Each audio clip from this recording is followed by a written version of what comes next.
Hey, you found Gen AI. This is a quite chaotic lab notes newsletter blogcast thing where I mess with new AI tools, digital media, tech culture, and my life, and try to figure out what it means to be human in the age of AI.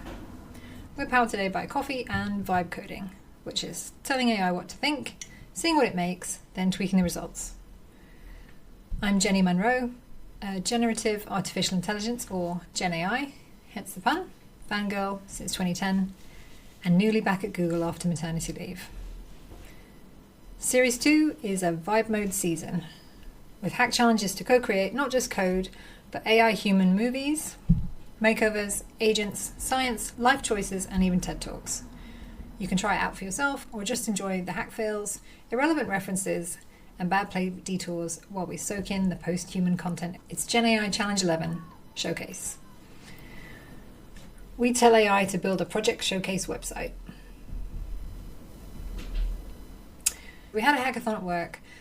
I was trying to check out all the projects, and I wanted a way to explore and celebrate everyone's cool work, because you've got, thousands of people have put loads of time into this, but actually there's so much going on that it's hard to see all of it. So I challenged myself to make a website to showcase them and to use Google's AI Studio to do that. So if you want to, you can try it yourself. You can open Google's AI Studio. The web URL is ai.studio, ideally on a desktop or laptop. Hit the build icon, which is a little jigsaw puzzle. Type in your prompt, which is like your project brief for what you want the AI to build. Then there's a little plus sign where you can add some data or any inspiration if needed. For this project, I'm going to add the project data with the information about the hack projects. Then you click run. Set it off, and it'll code something for you, build it, and give you like a preview window of what it looks like.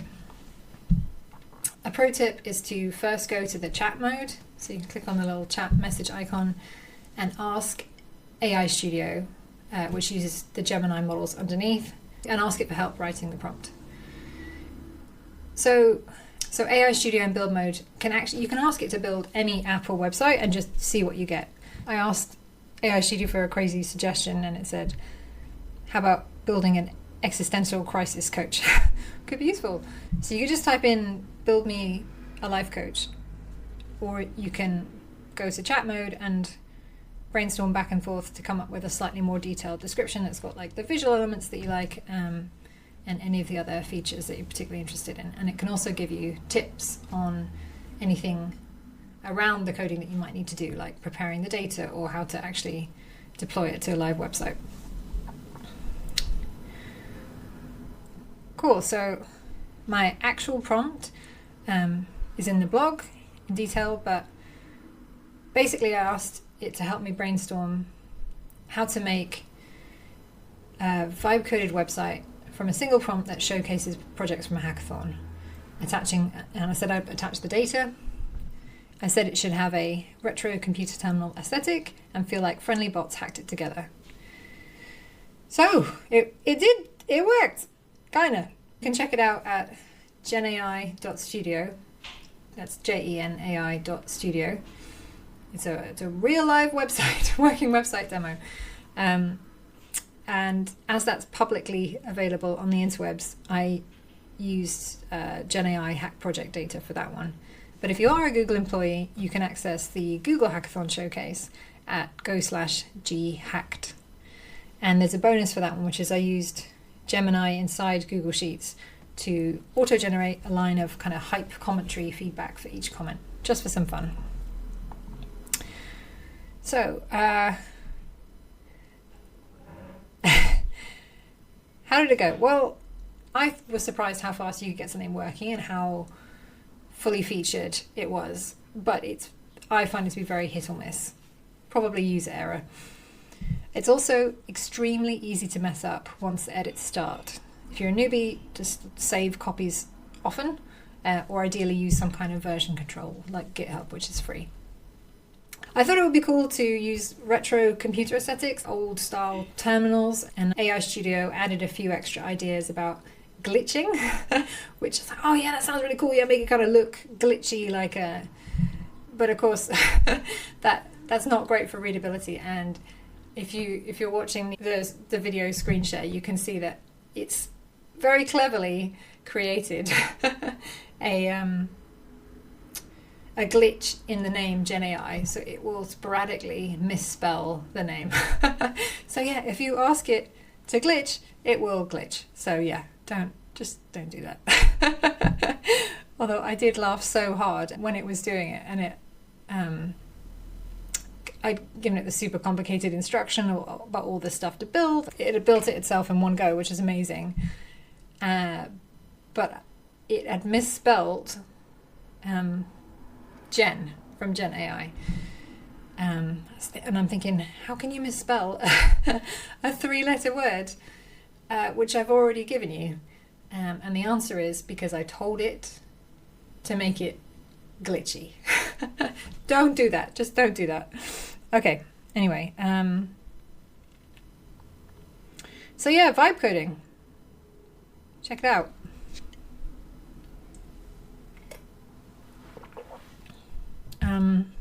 Cool. And now I thought it would be good to include some AI news, because keeping up with AI news is crazy.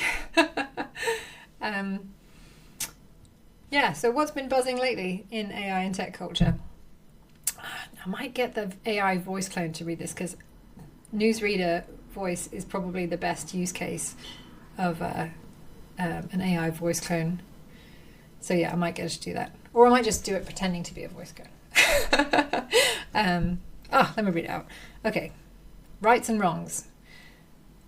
A US judge ruled that Anthropic's use of legally obtained books to train AI was protected under fair use, but the company still faces trial for allegedly using pirated books. Disney and Universal sue Midjourney for copyright infringement as it launches video generation. Also, striking video game performers reach a tentative deal.